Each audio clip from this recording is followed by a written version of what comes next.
esas vaqayaları aqta tarif etmege hazırmız. Studiyada men Sultan Estakayeva çalışam. Hayırlı akşamlar. Бахчисарайда шер мемориятының yolbaşçısı saylandı. Ахмеджетнің Бурчоқрақ қасабасында яны спорт зал açıldı. Ахмеджетнің çok katlı evlerinde liftler deniştirilip başlandı.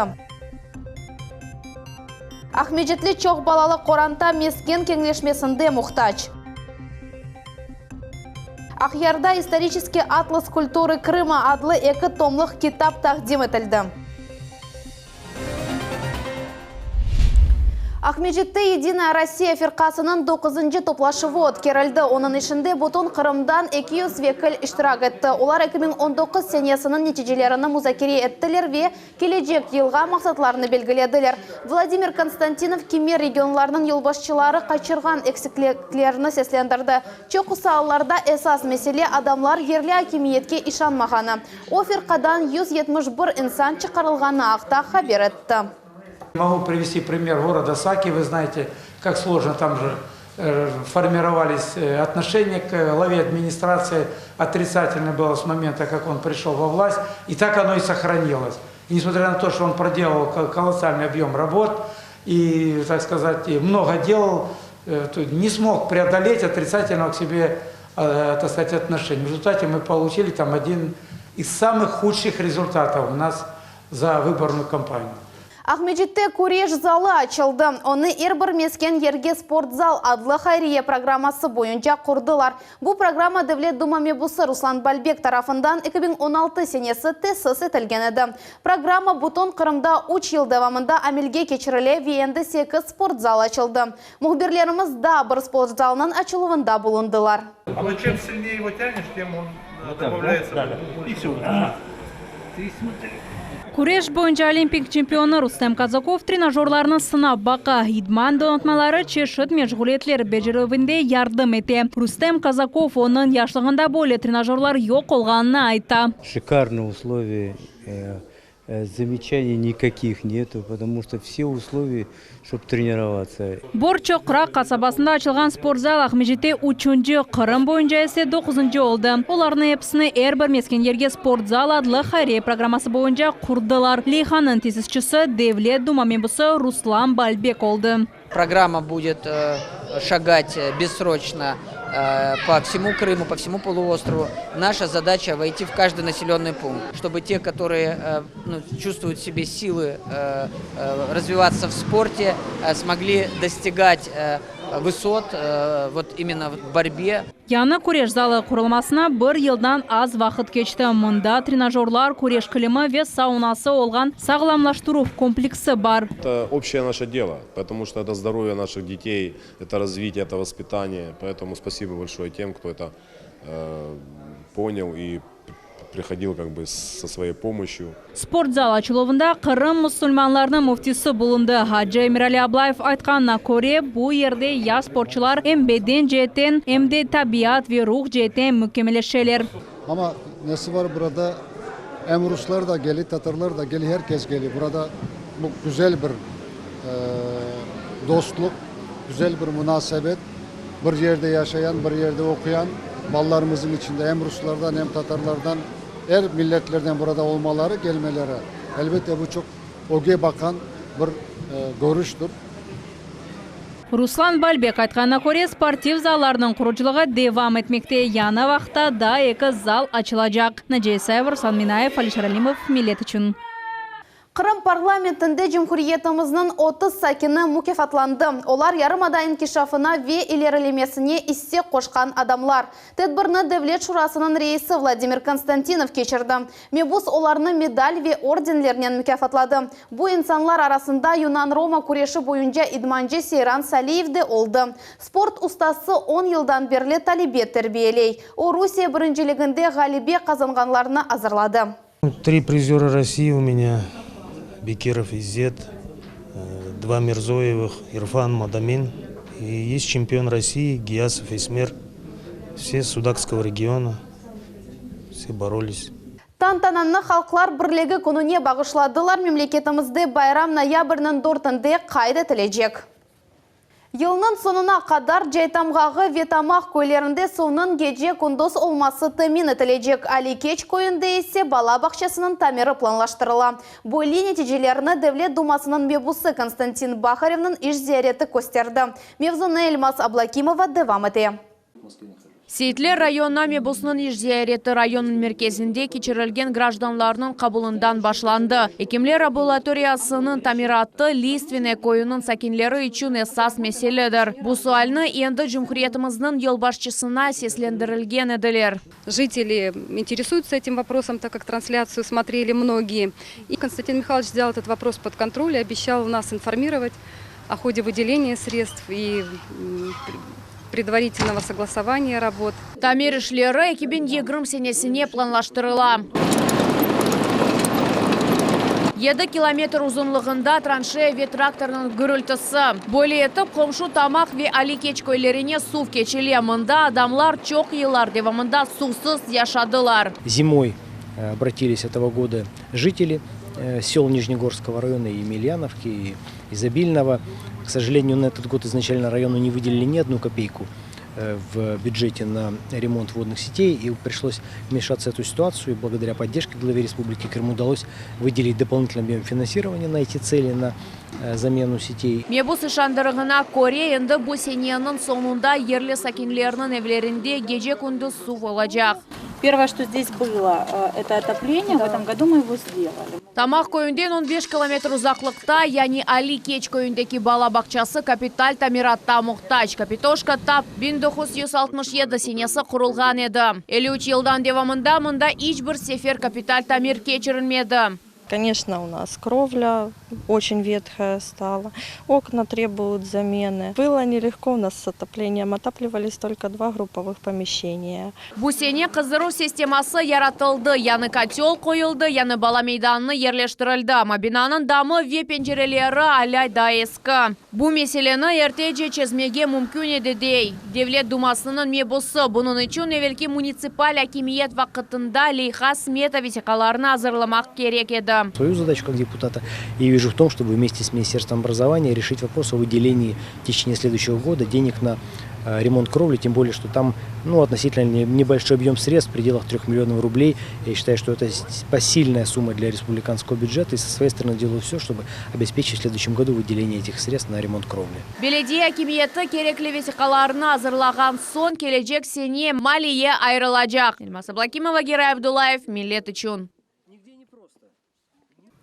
Бақчысарайда шер мемориетінің яны елбашчысы сайланды. Бұл вазифені эда етмек үшін 5 намзет тәвсие етілді. Сайлав комиссиясының нәтижелері бойынша ең чоқ, яны 80 балл Дмитрий Скобликовға берілді. Бұндан сон сессия черчевесінде рейберов олып кечті. 5-ші сессияның ачық рейберовінде сайлав комиссиясы 2 намзетні белгіледі. Дмитрий Скобликов ве Анжелика Бабчук. Дәвлет шурасының мебуслары Дмитрий Скобликовның намзетіне қол тұттылар. Хочу поблагодарить депутатский корпус за поддержку жителей города, так как по предложению главы республики Сергея Валерьевича Аксенова было у нас интернет-голосование, которое тоже показало хороший результат. Поэтому это поддержка всесторонняя и людей, и власти. Бақчысарай шер шурасының рейсі Олег Даперка қайдеткені кебі бүгін эпосы намзетлер осмутихасылығына азырлық ве білгілерінің юксек севесіні көстерділер. Жители города Бахчисарай и, соответственно, администрация как специалисты знают и должны справиться с наболевшими вопросами в качестве доступности транспорта, благоустройства, развития и застройки новых территорий с новыми микрорайонами. В дальнейшем город будет развиваться. Это основная задача администрации. Қырым тибби малюмат аналитик мерkezінің мудиры Иван Сағайдак Москваға яқын ерде yol нақлиет қазасында эляк олды. Кече айтқан машинаның видеорегистратор кадраларында көрінгені кебі Сағайдак болынған бияз машина авдарылған ве бір тарафындан ята. Шатлар берген малюматқа көре араба трассасының қораларына келіп орылған. Ава лиманына алып кеткен yol үстінде қазаға Қырым сақлав саасының бір қач меморы оғрады. Олар арасында Қырым сағлық сақлав везірлігінде стратегик инкишаф идаресінің мудирі Ильяр Турчиненко бар. Сағайдақ машинаның артында отырайды. О әжелі ярды машинасы келмезден эвел вифат етті. Қазаның себеплері белгілене.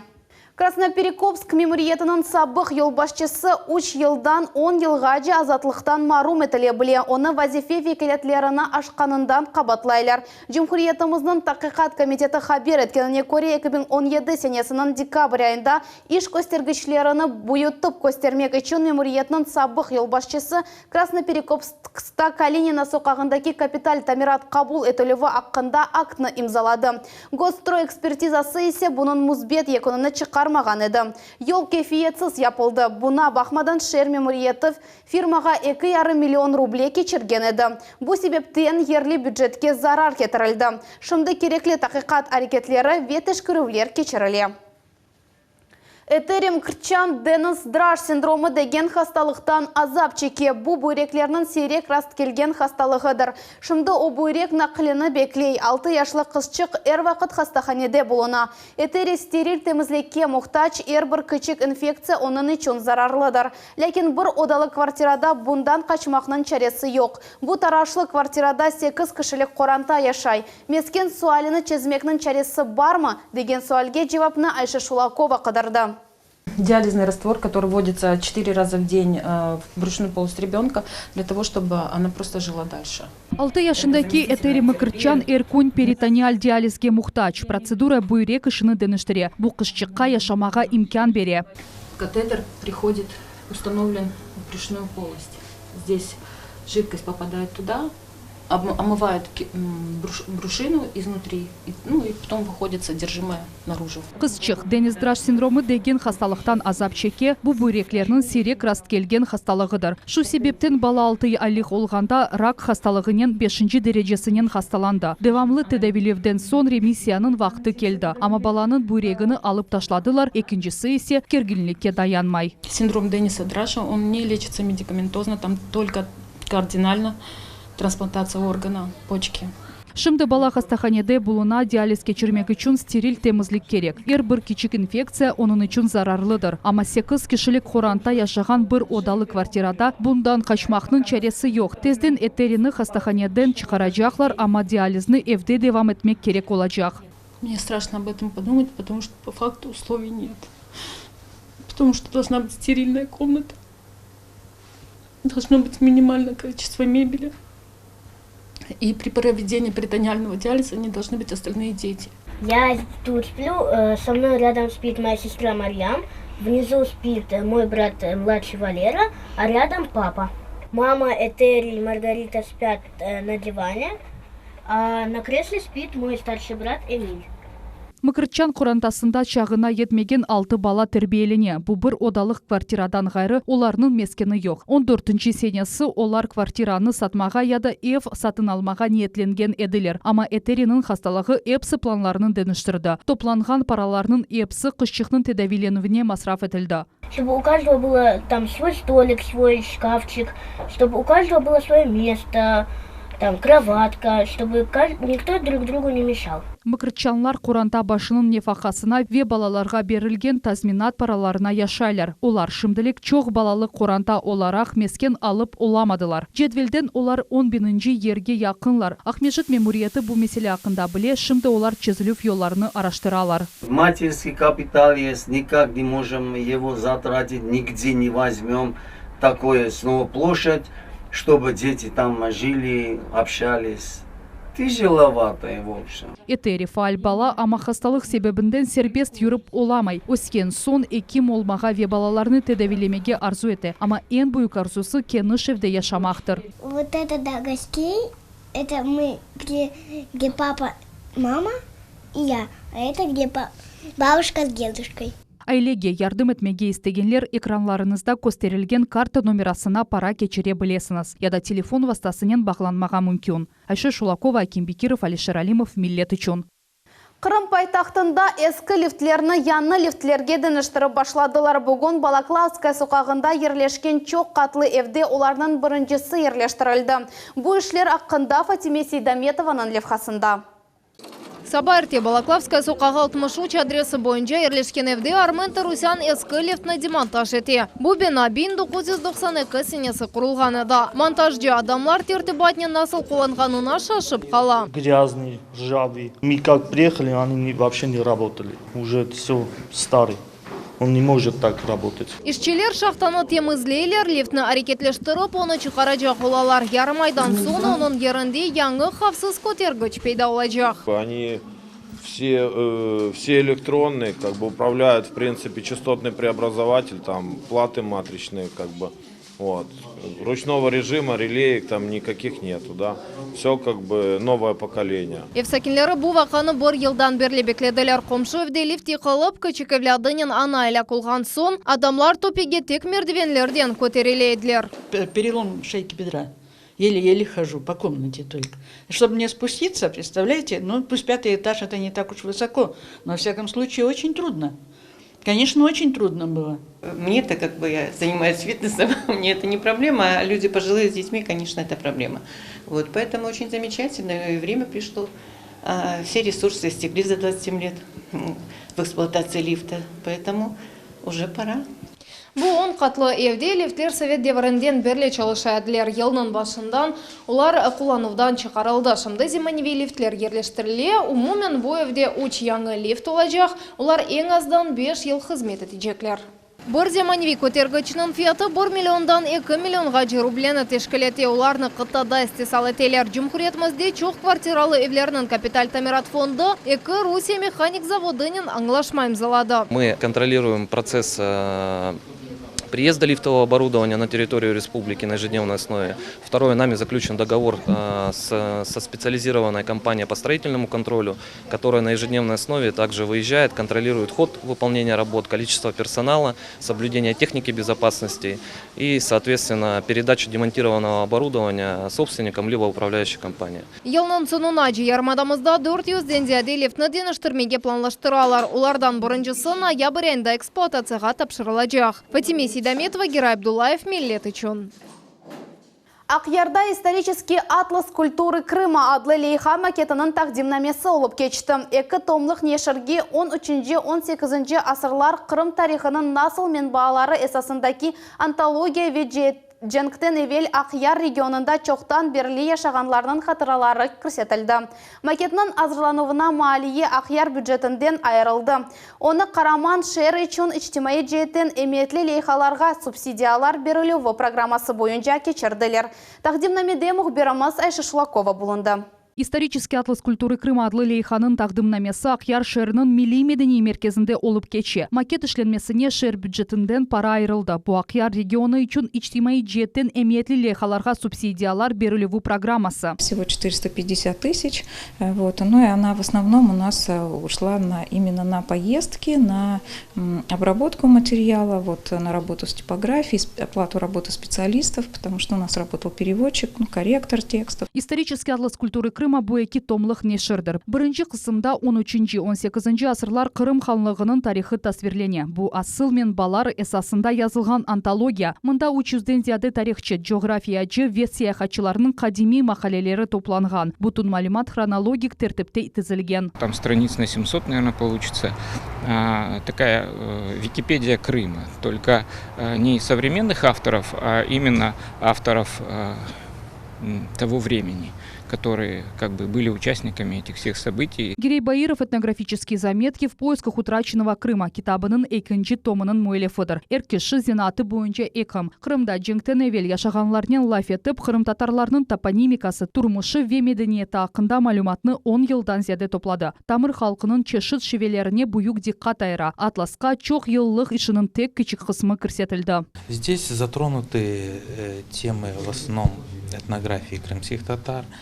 То есть это какие-то мировоззрения, там, легенды, как до войны занимались садоводством, виноградарством, там, какие-то традиции наши, ритуалы связаны там, с рождением ребенка, там, со смертью. Есть, конечно, там факты исторические, там и довоенный Крым, и период усиления из Крыма. Лейханы Изидинов адыны ташыған Қырым татар медениеті ғайырдан жалландырылуы бойынша Ақяр фонды ишлеп чықарды. Жемиетчилер эминлер. Бұл файдалы малюмат Қырым тетқиқатчыларына мерақлы олacak. Нам хотелось привлечь внимание широкой публики, ну, в частности тех людей, которые живут в Крыму, независимо от национальности, к изучению культуры Крыма. но и в частности крымско-татарской. И поэтому нам хотелось сделать интересным и привлекательным этот двухтомник. Эки томлық нешірні дизайнерлер Анна Садовникова ve Оксана Домнина безеттілер. Буна ярым ел қадар вақыт керек oldu. Стояла сложная задача, весь иллюстративный материал, который был дан для этой книги,